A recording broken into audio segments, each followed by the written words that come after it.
Boa noite com Maria. Receba o beijo de Nossa Senhora antes de dormir. Antes de acusar o pecado alheio, olhe o seu coração. Em nome do Pai, do Filho e do Espírito Santo. Amém. Ó Maria concebida sem pecado, rogai por nós que recorremos a vós. Jesus, manso e humilde de coração, fazei o nosso coração semelhante ao vosso. Ó glorioso São José, nas vossas maiores aflições e tribulações, o anjo do Senhor não vos valeu? Valei-nos, São José. Mensagem para o dia 5 de março. Não apontes o pecador.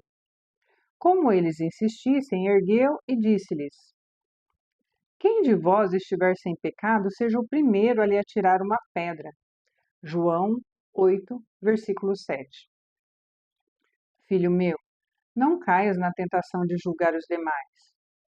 Todas as vezes que uma criatura aponta por apontar e não para ajudar o pecador, está tentando demonstrar superioridade sobre as outras pessoas. Quanto perigo existe na prepotência humana de se sentir mais santo, mais fiel, mais temente a Deus. Essa prepotência não deve levar a pessoa a se achar virtuosa, pois prepotência é pecado, é vício. Meu filho, é muito difícil ser julgado, é difícil ser acusado. Não se conquista uma alma com o fel do olhar acusador, mas com o mel de uma mão estendida para que a pessoa se levante e siga o seu caminho em busca da conversão. Palavra-chave: conversão. A citação bíblica logo no início se refere àquela passagem onde uma mulher é pega em adultério e a mulher iria ser apedrejada. Hoje, nos tempos atuais, nós olhamos e pensamos: por que só a mulher ia ser apedrejada? Ela não estava sozinha. Ela estava com um homem, então, casado. Mas esse não pode ser o nosso primeiro e nem o único pensamento. Porque nessa passagem, o que é que está sendo dito, o que está sendo exemplificado? A misericórdia de Deus, que alcança as pessoas e dá a elas a segunda chance. E um instante de sensatez, de lucidez, que Jesus convidou aquela multidão. Vocês aí, cambada, que está com pedra nas mãos, vocês nunca erraram, né? Eu não conheço a vida e o coração de cada um de vocês, né? Tem um conhecido meu que ele fala assim, que ele imagina que quando Jesus escrevia na areia, ele escrevia os pecados daquela multidão. E se a gente estivesse lá com pedras nas mãos? Como hoje, muitas vezes nós somos tentados a acusar as pessoas à nossa volta. Jesus não fala nada, só escreve ali: fofoqueira, intrigueira, maldizente, assassino de reputação. Quanta coisa será que Jesus não iria escrever? A gente ia ler e falar: eita, aquilo ali é para mim.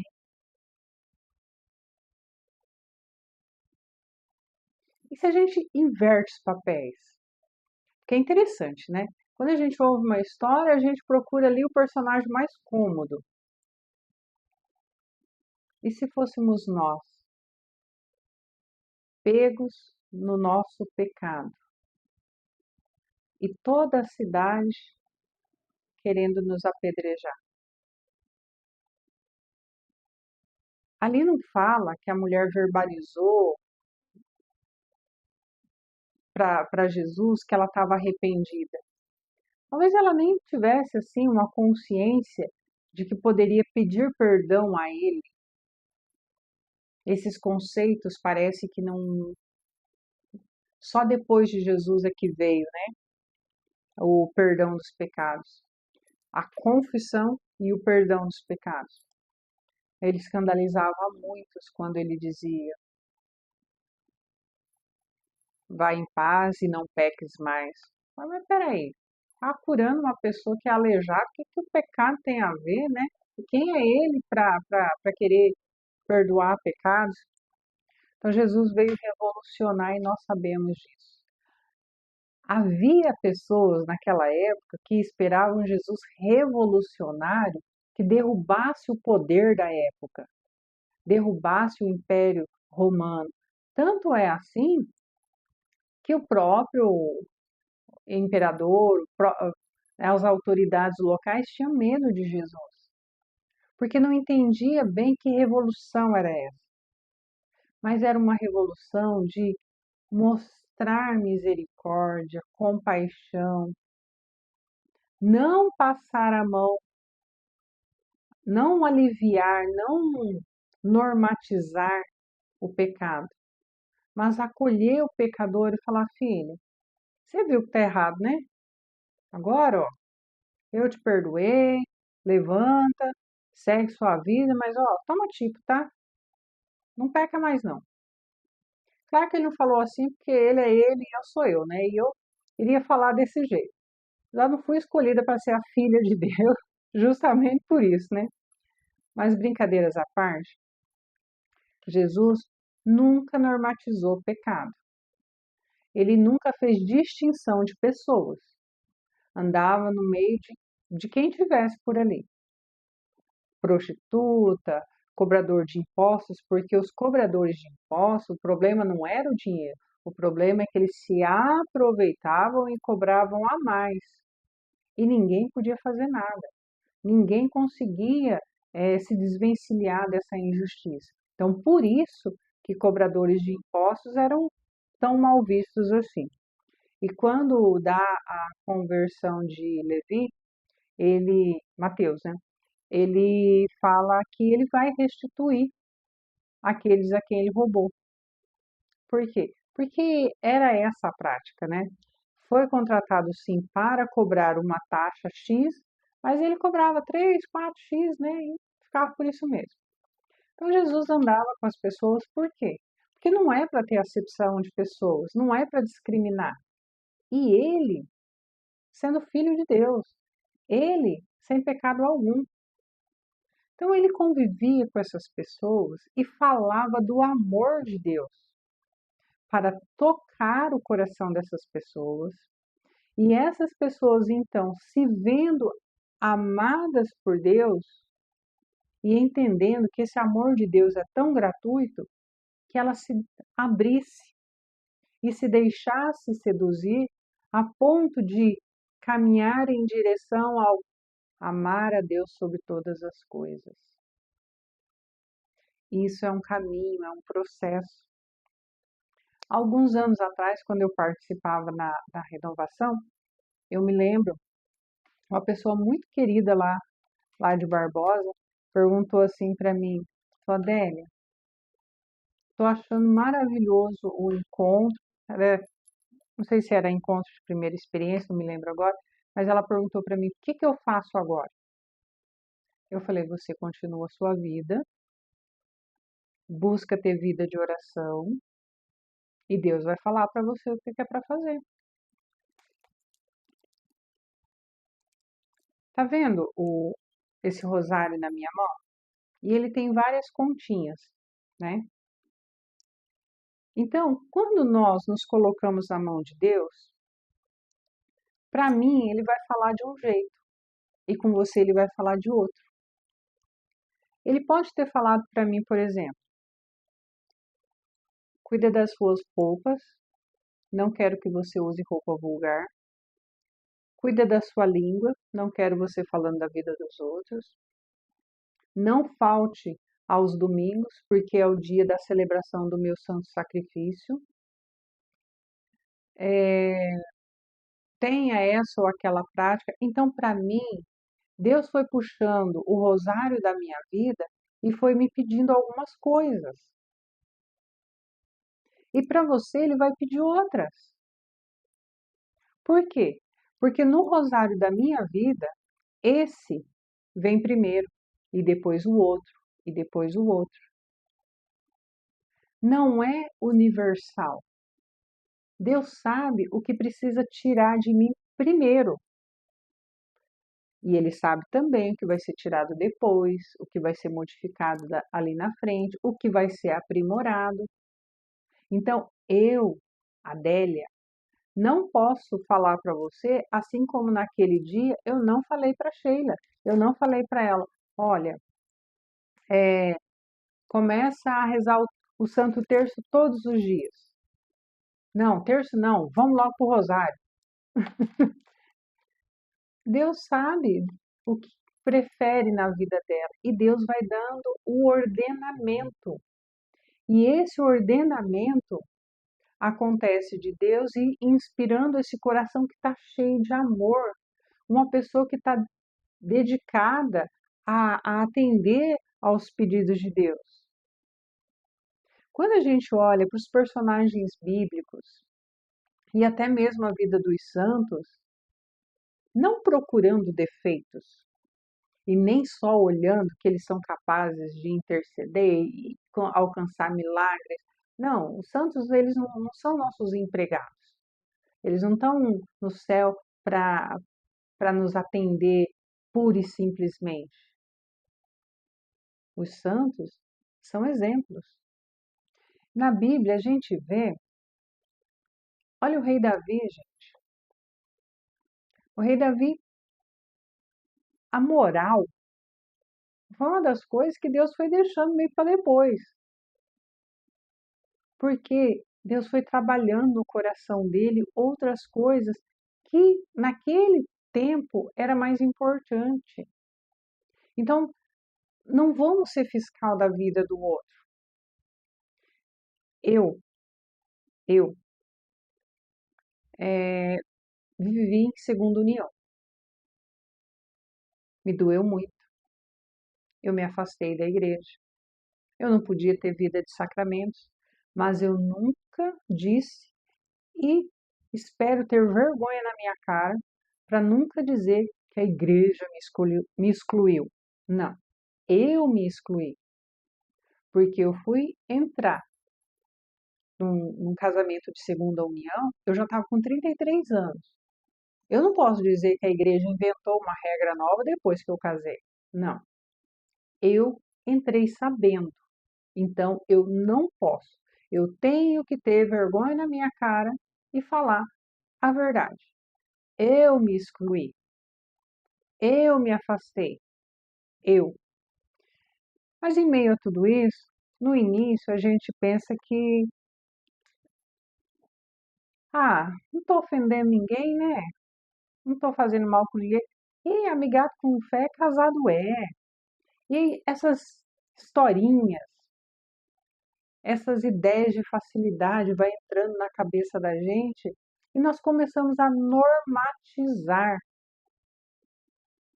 Sim, com a graça de Deus, quando eu conheci meu esposo, então ele já era casado na igreja e tal, a gente conversou bastante e eu acreditei, conversei com o meu pároco na época, padre Roberto, padre Roberto, e ele falou, olha, tem tudo para dar nulidade. Não podemos ter certeza, mas que tem indícios, tem. Eu me apeguei a isso. O problema é que demorou bastante e eu sofri muito em meio a tudo isso. Sabe o que é estar na igreja e o ministro da Eucaristia olha para você e te oferece a comunhão e você tem que falar não para Jesus? Você faz ideia do que é isso?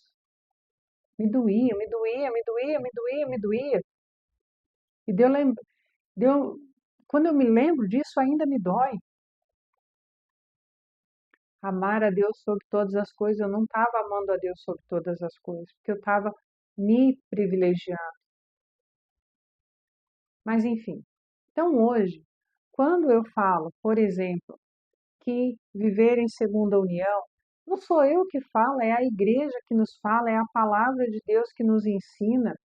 Viverem em segunda união é errado, é pecado mortal. Quando eu toco nesse assunto, não é porque eu estou bonitinha, regularizada, casada na igreja com o sacramento. Não, não é isso. É, irmão, por favor, se você não entrou nessa, não entra não.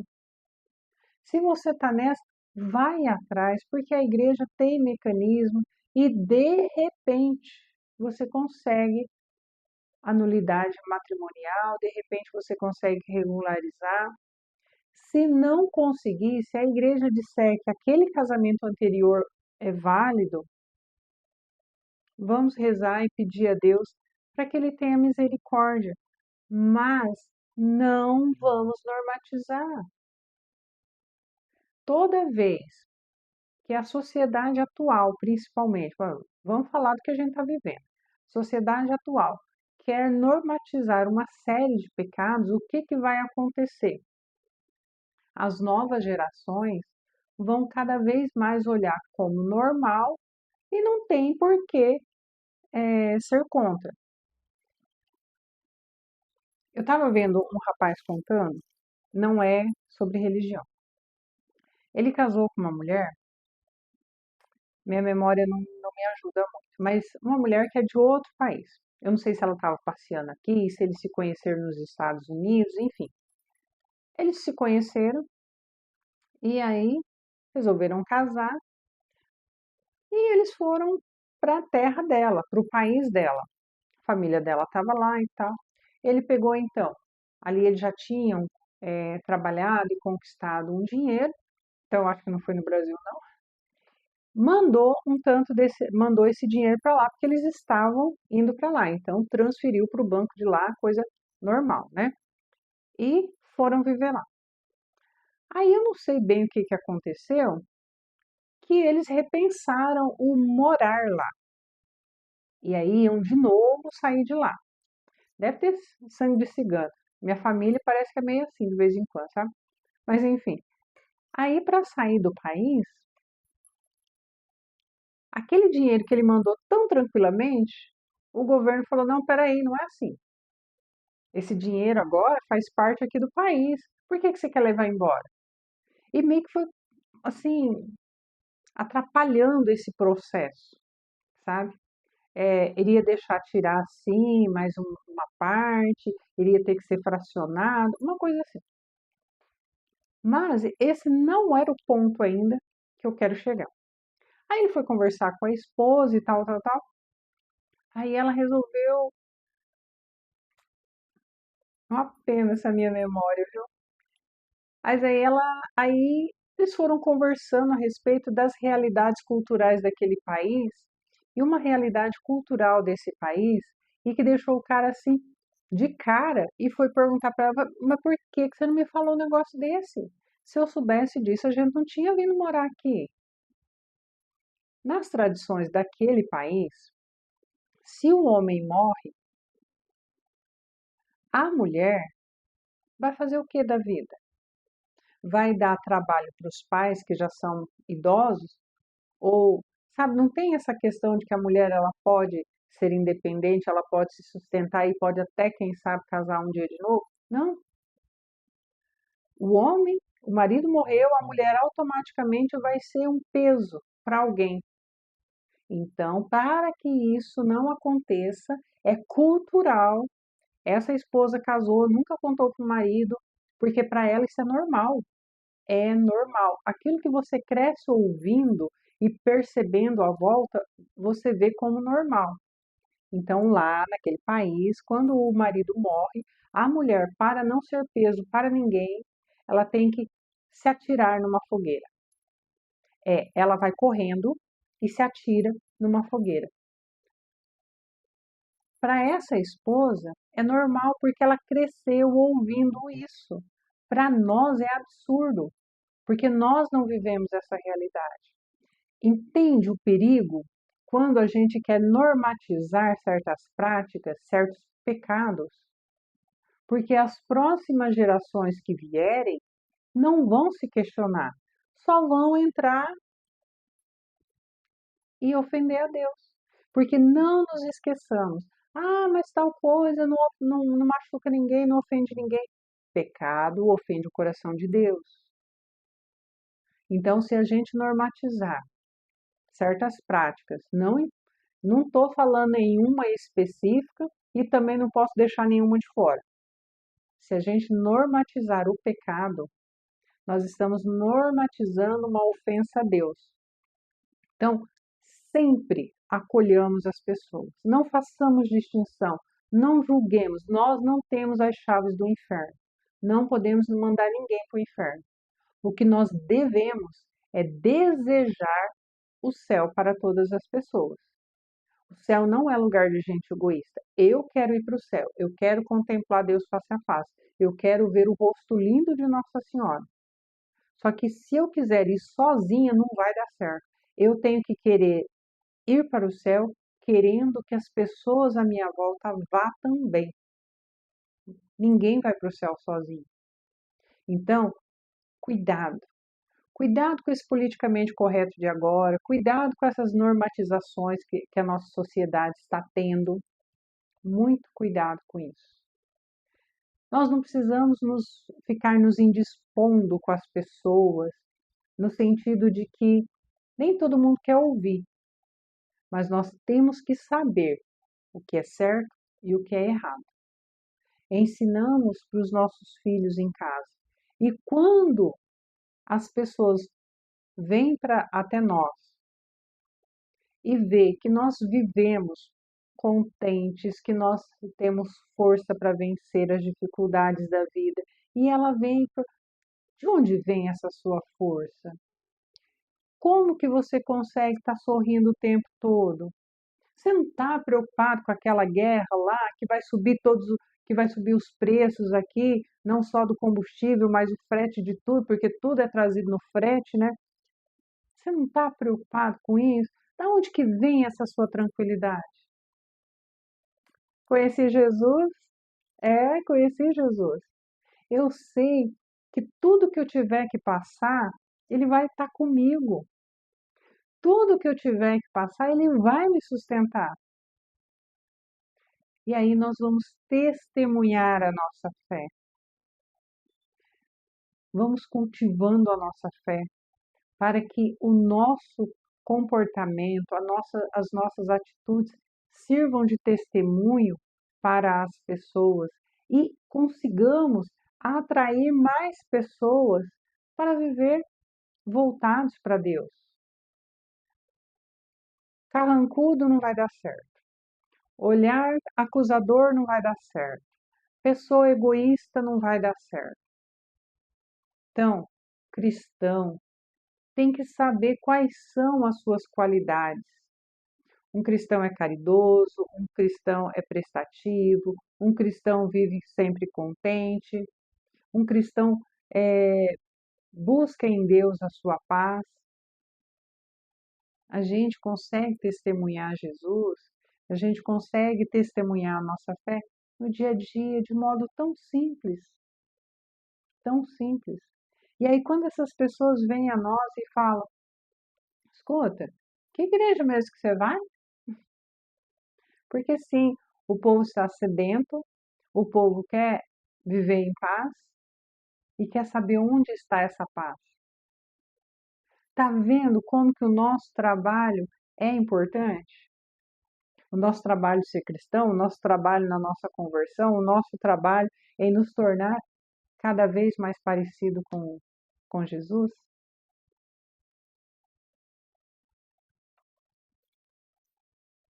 E vai ser nessa hora que virão pelo mel, não pelo fel. A gente sabe o que é certo e o que é errado. Eu vou ter uma determinada determinação na minha vida para que eu não caia, para que eu não ofenda a Deus. E vou rezar pelas pessoas à minha volta. Cada vez que você rezar o terço, não se esquece de rezar por mim. Não precisa falar meu nome, não. Sabe por quê? Se você colocar nas suas intenções assim, pela conversão dos pecadores, pronto, Deus já sabe que é de mim que você está falando, tá? Você coloca lá, pela conversão dos pecadores. Deus sabe, é de mim. Você está rezando para mim, não se preocupa não. Rezemos pela conversão dos pecadores, mas não porque a gente é santo. É porque eu rezo pelo outro pecador reza por mim e a gente vai se tornando contas do mesmo rosário. E vamos trabalhar essa conversão. Primeiro a minha, primeiro a minha. Primeiro eu preciso me abastecer do amor e da misericórdia de Deus. E aí eu vou refletindo. Eu não vou chamar a atenção das pessoas. Eu não vou dizer que as pessoas vão para o inferno. Eu não tenho a chave do inferno. E eu espero que você também não. Vamos amar, vamos nos abrir ao amor de Deus e vamos testemunhar no dia a dia a nossa conversão. E assim a gente vai refletindo a luz de Jesus e as outras pessoas vão querer saber de onde vem essa luz. Essa luz não é minha, nunca foi. Boa noite, dorme com os anjos. A mãe te ama.